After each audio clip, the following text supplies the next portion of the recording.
ছাপ এনেছে। ঠিক আছে বাদ দাও, এবার রিনাদি আমার ভিডিওটা করো, আমি কি এনেছি একটু বলি।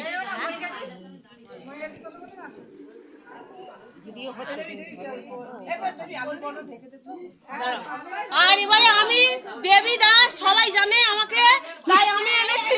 আমরা চিনি না দেবী দাসকে। আমি এনেছি খাবারটা দেখাও। ডালপুরি। ডালপুরি কোথায়?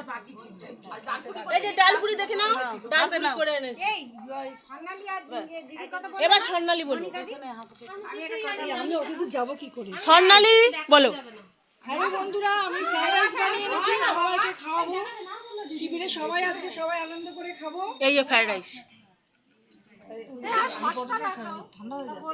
দাঁড়াও। আর এবারে কি আছে বলো মনিকা, মনিকা দি। কিন্তু দেখানো যাবে না।